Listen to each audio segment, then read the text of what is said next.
வந்து என்ன பத்தி தெரிஞ்சிருக்கு வந்தனே ஓ வாங்க ரிஷி அப்படின்னு சார். எனக்கு எப்படி அவருக்கு என் பேர் தெரியும்? நான் உடனே சுந்தர் சார் நான் எல்லாம் சொல்லிட்டேன்டா, உன்னை பத்தி எல்லாமே அவருக்கு தெரியும், ம் உன்னோட கேரக்டர் எல்லாமே அவருக்கு. நான் ஒரு இதுல வந்து கல் எடுத்து அவங்க ஃபோர்ஸ் அவங்க தலையில அடிச்சிருவேன். ஓ அடிச்சோடனே என்ன ஆயிட்டுது, நான் ஃபர்ஸ்ட் டேக்ல வந்து ஒரு எமோஷன்ல ஃபாஸ்ட் அடிச்சிட்டேன். கேமரா அவங்க ஃப்ரண்ட்ல இருக்கும், கேமரா கிட்ட போயிட்டு வர மாதிரி நான் அடிச்சதுல கேமரால போய் முட்டிட்டாங்க. ஓ எனக்கு அந்த இடத்துல அச்சோ நான்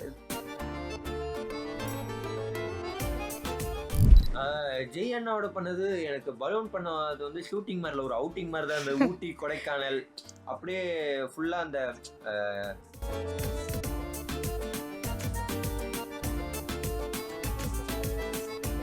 ஹலோ வணக்கம் மக்களே, welcome back to our channel in and out media. இன்றைக்கி நம்ம கூட வந்து பார்த்திங்கன்னா சினிமா இண்டஸ்ட்ரியில் 4 வயசுல இருந்தே நடிக்க ஆரம்பித்து இப்போ வந்து கேங்கர்ஸ் அப்படின்ற ஒரு பிளாக் பஸ்டர் மூவியில் வந்து நடிச்சிருக்கக்கூடிய ரிஷி RRN அப்படின்னு சொல்லக்கூடிய ஒரு குட்டி பையன் தான் நம்ம கூட ஜாயின் பண்ணியிருக்காரு.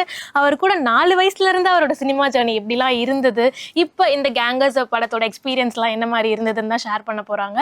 வணக்கம். வணக்கம் வணக்கம். எப்படி இருக்கீங்க? நல்லா இருக்கேன், நீங்க எப்படி இருக்கீங்க? நான் சூப்பர் குட்டாக இருக்கேன். ஆக்சுவலி கேங்கர்ஸ் வந்து பிளாக் பஸ்டர் வந்து ஒரு சம்மர் டைமில் ஃபன்ஃபுல்டாக ஒரு மூவி வந்து கொடுத்துருக்கீங்க. அதில் நீங்கள் ஒரு பார்ட்டாக இருக்கீங்க. அதுவும் லெஜெண்டரி ஆக்டர்ஸ் கூட வந்து காம்பினேஷன்ஸ், அவங்க கூட ஒர்க் பண்ண எக்ஸ்பீரியன்ஸ், ஒரே செட்டில் வந்து அந்த ஃபன் எல்லாமே இருந்திருக்கும். ஃபஸ்ட்டு இந்த படத்துக்குள்ளே நீங்கள் எப்படி வந்து வந்தீங்க?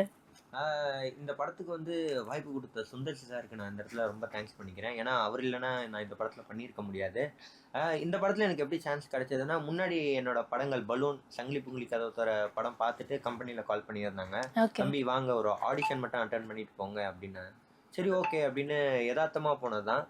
போயிட்டு அங்கே ஆடிஷன் கொடுத்துட்டு சரி தம்பி நாங்கள் சொல்கிறோம் அப்படின்னு சொல்லிட்டு விட்டாங்க. 2 days கழிச்சு தம்பி செலக்ட் ஆகிட்டீங்க, திருநெல்வேலி போகிறோம் அப்படின்னு சொல்லிட்டு. ஓகே அப்போ எனக்கு ஒரு energy, okay Sundar C sir படம் பண்ணுறோம் சூப்பர். எனக்கு அப்போ வரைக்கும் வடிவேல் சார் அதில் காஸ்டிங்கில் இருக்காருன்னு தெரியல. ஓகே ஃபர்ஸ்டே நான் ஷூட் போகிறேன், சேரில் அவரோட சாரோட உட்காந்து பேசிகிட்டு இருக்கும்போது கார்லேருந்து என்ட்ரி யாருன்னு பார்த்தா வடிவேல் சார்.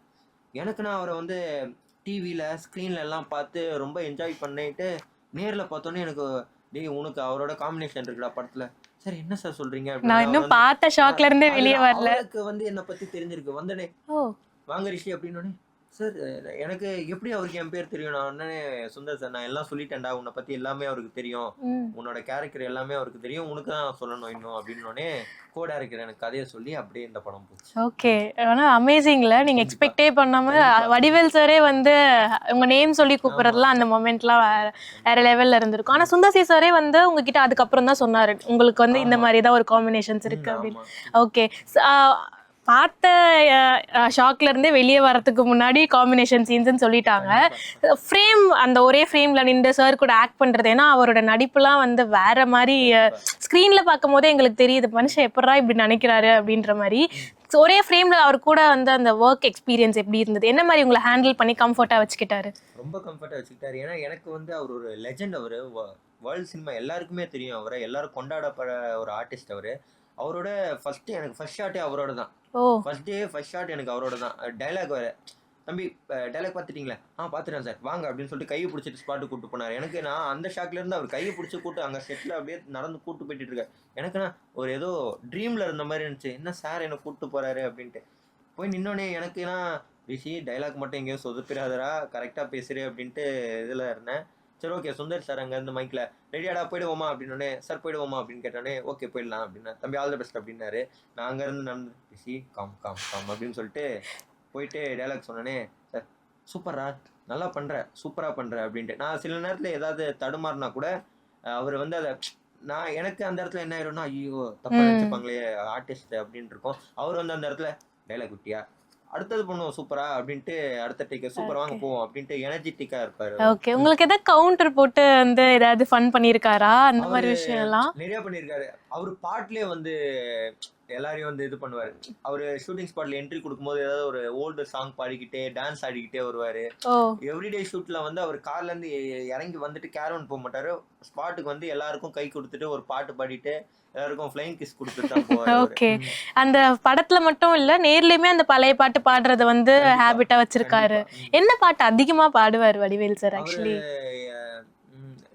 நிறைய ஒரே பாட்டு பாடிட்டுமா டிஃப்ரெண்ட் சாங்ஸ் ஓ டெய்லி ஒரு ஒரு சாங்ஸோட வந்துருவாரு. என்ட்ரி கொடுப்பாரு. ஓகே. சுந்தர் சி சாரோட படங்கள் அப்படின்னாலே கேஸ்டிங்க்கு வந்து நிறைய பேர் இருப்பாங்க. ஆனா எல்லாருக்குமே வந்து ஏதோ ஒரு இம்பார்ட்டன்ஸ் இருக்கும். ஸோ அப்படி இருக்கும் போது அவரோட டைரக்ஷன் வைஸ் வந்து உங்களோட எக்ஸ்பீரியன்ஸ் என்ன மாதிரி இருந்தது ஆக்சுவலி? எனக்கு டைரக்ஷன்ல அவர்கிட்ட இருந்து நான் நிறைய கத்துக்கிட்டேன். ஏன்னா கே.எஸ். ரவிக்குமார் சார் வந்து டைரக்ஷன்ல ஃபாஸ்ட்னு சொல்லி நான் கேள்விப்பட்டிருக்கேன். ஆனா வந்து நான் நேர்ல வந்து இவ்வளோ ஃபாஸ்டா ஒர்க் பண்ணி டேரக்டர்ஸ் நான் இது வரைக்கும் பார்த்ததில்ல. ஏன்னா அவர் வந்து ஃபர்ஸ்டே ப்ரிப்பேர்டா இருப்பாரு. என்ன ஷாட் இன்னைக்கு எடுக்க போறோம், என்ன சீன் எடுக்க போறோம் ரெடியா அவரோட டீமை வச்சுக்கிட்டு டப் டப் டப் டப்னு எடுத்து முடிச்சிருவாரு. ஓகே. எவ்வளவு நாள்ல உங்களோட போர்ஷன்ஸ் வந்து ஷூட்டிங் இருந்தது ஆக்சுவலி? எனக்கு வந்து 4 to 5 months இருந்தது. எனக்கு ஷெட்யூலா போயிருந்தது. ஓகே. நீங்க வந்து கேத்ரின் அவங்க கூட வந்து சில காம்பினேஷன்ஸும் இருந்தது. சுந்தர் சி சார் படம் அப்படின்னாலே ஹீரோயின்ஸ்க்குமே அந்த ஒரு இம்பார்ட்டன்ட் இருக்கும். அவங்களோட ரோலுமே வந்து ஒரு மேஜர் ப்ளே கொடுக்கும். அவங்க கூட வந்து உங்களோட காம்பினேஷன்றப்ப படத்துலயுமே அது நல்ல இம்பாக்டா இருந்திருக்கும். ஸோ அவங்க என்ன மாதிரி இருந்தாங்க செட்ல ஆக்சுவலி கேத்ரின்? அக்கா வந்து படத்துல நம்ம ஸ்க்ரீன்ல பார்க்கும்போது நல்லா ஸ்வீட் அண்ட் காமா இருப்பாங்க. ஆனா அவங்க ரொம்ப ஹார்ட் ஒர்க்கரா எனக்கு இந்த படத்துல வந்து அவங்க ரொம்ப டெடிகேட்டடா இருக்காங்க அவங்க ஒர்க்குக்கு.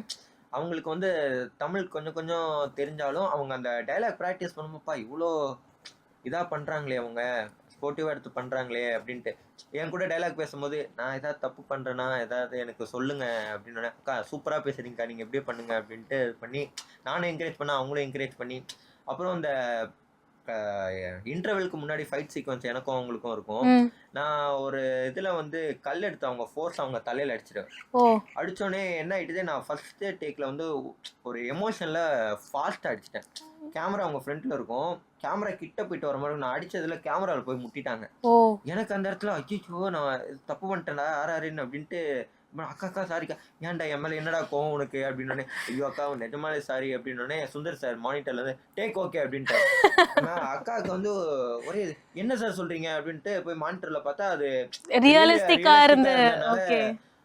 ஓகே நானே எனக்கு அந்த இடத்துல ஒரு இது அடிபட்டாலும் டேக் ஓகே, இன்னொரு டேக் போல இன்னொரு அடி படலை அப்படின்றது. ஓகே. பட் ஸ்டில் அவங்க எப்படி ரியாக்ட் பண்ணாங்க? ஏன்டா இந்த கோவம் இருந்தது அப்படின்னாலுமே அவங்களுக்கு அந்த ஒரு இது இருந்திருக்குல, டக்குன்னு இதுவாயிடுச்சு. அதுக்கு முன்னாடி அவங்களுக்கு நிறைய ரெயின்ல வந்து ரன்னிங் சீனு சேசிங் நிறைய இருந்தது. அவங்க அதையும் தாண்டி இந்த இதெல்லாம் பண்ணது அவங்கள. ஓகே. இவங்களை தாண்டி மற்ற ஆர்டிஸ்ட் கூட வந்து எவ்வளோ பாண்ட் இருந்தது? ஏன்னா ஆன் ஸ்க்ரீன் ஒரு காம்பினேஷன்ஸ் அந்த ஒரு கெமிஸ்ட்ரிஸ்லாம் இருந்தாலுமே ஆஃப் ஸ்க்ரீன் வந்து நிறைய ஃபன்னு ஏதாவது ஒரு விஷயம் நடந்திருக்கும் இல்லையா? அந்த மாதிரி மற்ற ஆர்டிஸ்ட் கூட உங்களுக்கு யார் கூட நிறைய ரொம்ப நேரம் டைம் ஸ்பெண்ட் பண்ணுற மாதிரி ஒரு இது இருந்தது?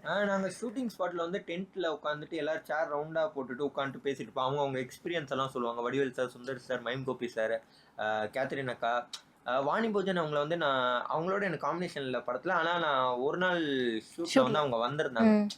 ஏன்னா இப்ப 2 யூனிட்டா பிரிஞ்சது ஷூட் வந்து. ஒன்னு வீட்லயும் இன்னொன்னு ஃபாரஸ்ட்லயும் எடுத்திருந்தாங்க. நான் வீட்டுல இருந்து கிளம்பி கார்ல ஃபாரஸ்ட் போகும்போது தான் வாணி போஜன் அவங்க வந்தாங்க. வந்தோடனே அவங்கள அப்ப மீட் பண்ண, அப்ப அவங்கள ஓமை கடவுளையில வந்து மீட் பண்ணது. அவங்க அப்ப மீட் பண்ணது இப்போ வரைக்கும் அவங்க வச்சு ரிஷி தானே இப்படிடா தம்பி இருக்கு அப்படின்னு. அக்கா நல்லா இருக்கேன்க்கா, நீங்க எப்படி இருக்கீங்க? சூப்பரா நல்லா பண்றா, நீ தான் அந்த கேரக்டர் பண்றியா, super super, all the best அப்படின்னாங்க. தேங்க்யூ அக்கா. இது நல்லா இருக்குல்ல ஆக்சுவலி, நம்ம ஆல்ரெடி பண்ணி அவங்க மறக்காம நம்ம நேம் சொல்லி ரெகக்னைஸ் பண்ற ஒரு மொமெண்ட் ஆக்சுவலி. ஸோ அந்த மாதிரி வேற யார்? விஜய் சேதுபதி சார் கூடயுமே வந்து படம் பண்ணியிருக்கீங்க, இன்னும் ஜெய் சார் கூட சில படங்கள். ஸோ அந்த மாதிரி அவங்களோட எக்ஸ்பீரியன்ஸ் எப்படி இருந்தது அந்த மாதிரி படங்கள் பண்ணும்போது? ஜெய் அண்ணாவோட பண்ணது எனக்கு பலூன் பண்ணது வந்து ஷூட்டிங் மாதிரில ஒரு அவுட்டிங் மாதிரி தான். அந்த ஊட்டி கொடைக்கானல் அப்படியே ஃபுல்லாக அந்த எப்படி சொல்றது, யோகி பாபு அண்ணன் எல்லாம் ஷார்ட் போயிட்டு இருக்கோம்.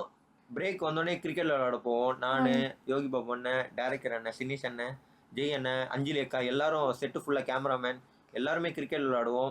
திடீர்னு அஞ்சலி அக்காவை ப்ராங்க் பண்ணுவோம். ஒரு ரூமில் உட்காந்துருப்போம், எல்லாருக்கிட்டையும் சொல்லி லைட் ஆஃப் பண்ணுற மாதிரி நாங்களே செட் பண்ணிவிட்டு ஜெய் அண்ணாவும் யோகி பாபு அண்ணாவும் நடுவில் வச்சுட்டு நீ எதுவும் பேசிடாதரா, சைலண்டாக நம்ம அவங்கள பயன்படுத்துவோம் அப்படின்ட்டு லைட் ஆஃப் பண்ணோன்னே அவங்க கத்திடுவாங்க அப்படின்ட்டு லைட் ஆன் பண்ணிட்டு எல்லாரும் ப்ராங்க் நிறைய ஜாலியா இருக்கும். ஓகே. விஜய் சேதுபதி சார் கூட அந்த எக்ஸ்பீரியன்ஸ் எப்படி இருந்தது? பிகாஸ் வந்து ஹி இஸ் வெரி மக்கள் செல்வனா வந்து இருக்கும்போது அவர் கூடயுமே நம்ம ஒரு படம் பண்ணோம் அப்படின்ற ஒரு எக்ஸைட்மெண்ட் இருந்திருக்கும். ஸோ அந்த எக்ஸ்பீரியன்ஸ் எப்படி இருந்தது? அவர் வந்து அவரோட எனக்கு காம்பினேஷன் இல்லை, ஆனால் அவர் வந்து என்னை ஒரு இடத்துல பாராட்டினார். ஏன்னா நான் வந்து யாதும் முறை யாவரும் கேளீர்ல வந்து அவர் வில்லனோட சின்ன வயசு கேரக்டர் பண்ணியிருப்பேன்.